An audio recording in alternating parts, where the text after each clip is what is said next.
This channel is supported by Truefire. Truefire is an online library of You can get the Truefire All Access Pass for as cheap as they ever do it, the $99 thing. So just jump and do that if you're looking for the best price that you can get Truefire All Access for. I'm really interested to see Dann Huff having like a bit more of a resurgence. You know, I didn't realise until pretty recently that he played one of my favourite solos of all time. Here I Go Again on My Own. That's a Dann Huff solo, right? As long as you're listening to the right version. And just, I think I saw this clip come up because Rob Harris from Jamiroquai had shared it on Instagram. And basically there's a story that I think maybe you'd probably be better off hearing Dan tell it. The song came to a more prominent space. And I thought, well, that solo doesn't end very well. How do I let that go by? It was like this, it really had some nice moments, and it was like, well, that sucks. I mean, and so I was out in Colorado. All I had was a laptop. And I just thought, you know what? I gotta dismount this solo better. So it took me forever to dial a tone that sounds like it was like the same tone. What did you record into? What did you Just Pro Tools on the laptop. Oh, really? Yeah, and I used the Scuffham amps, whatever it is. I mean, distortion is distortion, right? Yeah. So, again, it's slightly different, but again, what does it matter? Right. If it's different, nobody says it has to be the same, right? Yeah. Essentially, in a pinch, you got 2 bars of solo to record that you're unhappy with. This, to me, is a little bit more of I'm really refreshed to hear someone talking about like the digital thing in this way, because obviously this is an album that Dan cares about, and this reminds me of the Joe Satriani thing as well to some extent, but obviously Joe Satriani was using a plugin for like basically the entirety of the album, whereas Dann Huff is just using it for like 2 bars. But essentially, like, one of the really cool things that he said was distortion is distortion. Does it sound exactly the same? Well, maybe not. Does it have to sound exactly the same? And that's the real key point for me, was kind of he's made that decision in his head, like, well, so what if it doesn't sound exactly the same? There's no reason that you can't have analog digital sounds in the same sort of space, right? And this is, to me, refreshing, because I'm so used to hearing people saying, anyone serious or pros, they're not using any of this stuff. And it's kind of like, well, what are you talking about? But it's really interesting to hear Dann Huff say this, and revealing that he's used for this Scuffham S Gear.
So I wanted to kind of do a little bit of a video looking at a Scuffham S Gear, just because that's what Dann Huff used for this 2 bars.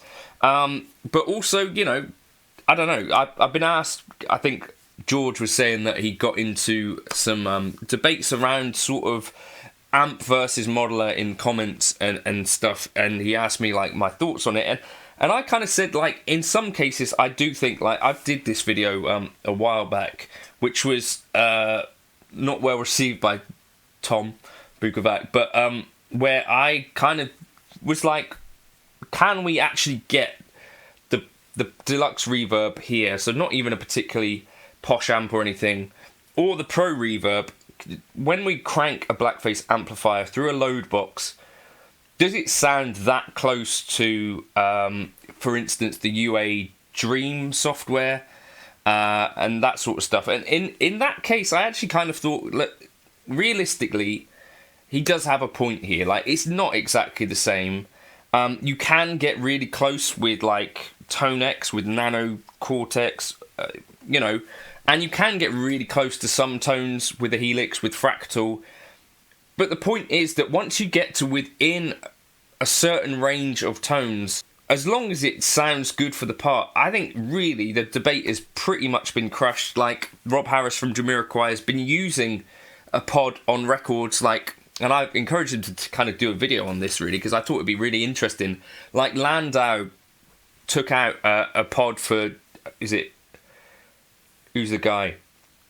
Do you know what I mean? It's about getting the job done. So you can get good tones out of both. I can get bad guitar tones out of an amplifier. I do it all the time.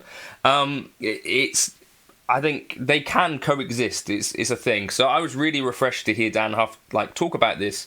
And I think it's this sort of talk from legends that can help us to feel okay about using modelers sometimes. I think the opposite side of it is actually pretty detrimental when it's kind of like relentless, saying I wouldn't be caught dead using that stuff, or, you know, you'd be better off using this or this or this. And even myself, I made some guitar purchase decisions around that kind of thinking, and looking back, have I used those pieces of gear more than my modelling gear? No. So I was really enthused to hear Dann Huff talk about this. Let's jump into S Gear. So here is Scuffham S Gear. If you've not tried it, it's a little bit of an unsung hero. You know, someone talking about S Gear at this kind of level. It's a pretty small company. Mike Scuffham used to work for Marshall. It is fairly unique in that it oversamples at 8 times, which is one reason to expect that this might actually sound more natural than a bunch of other plugins, because it essentially oversamples close to an Axe Effects.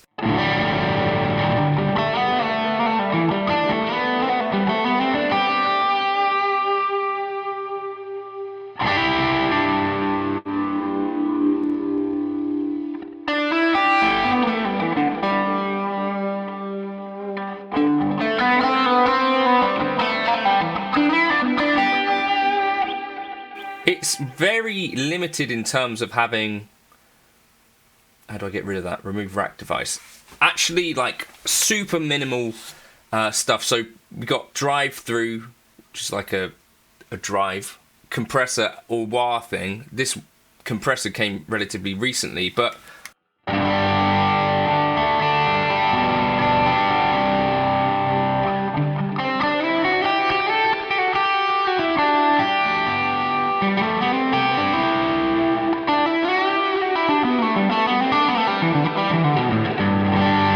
there's also a room thing, so you got like halls or plates. So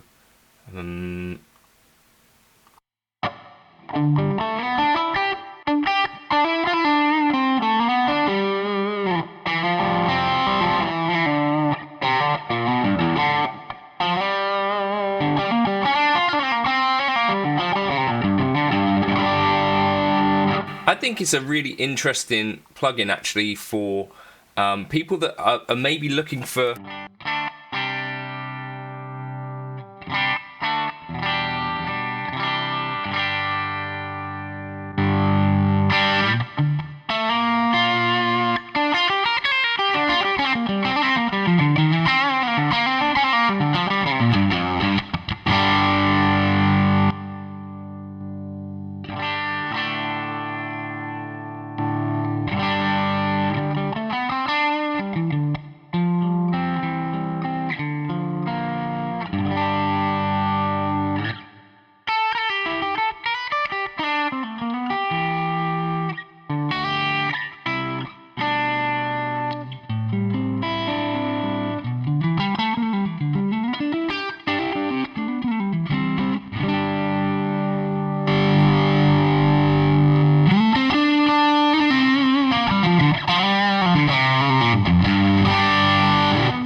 there's quite limited options. I think this one.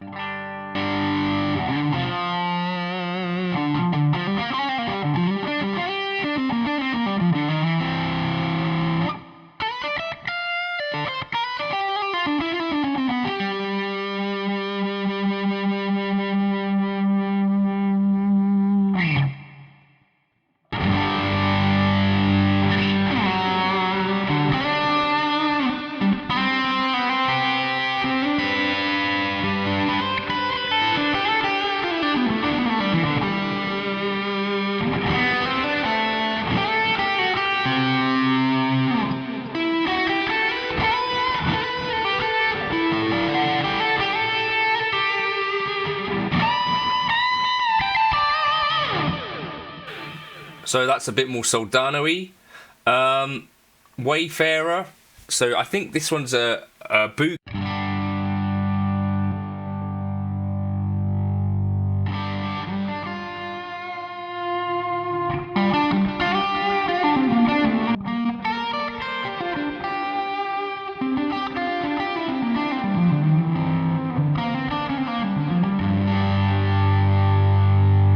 Yeah, we got like our little 5-way there. But I just think it's quite...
What a great sounding plugin to me. It's not harsh. It's just sounds great.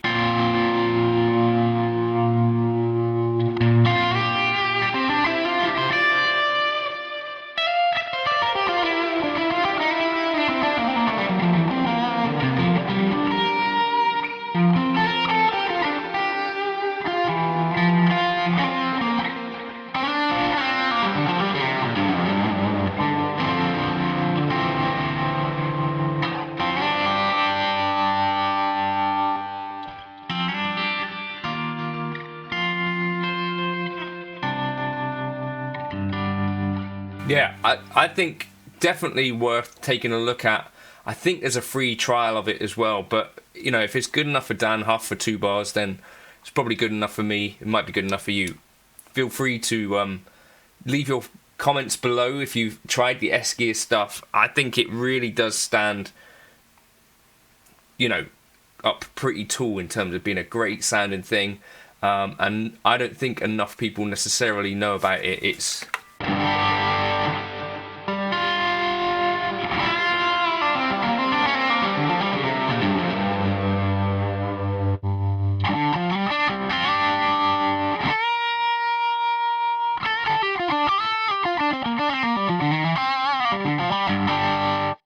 yeah, just really refreshing to hear Dann Huff talk about it.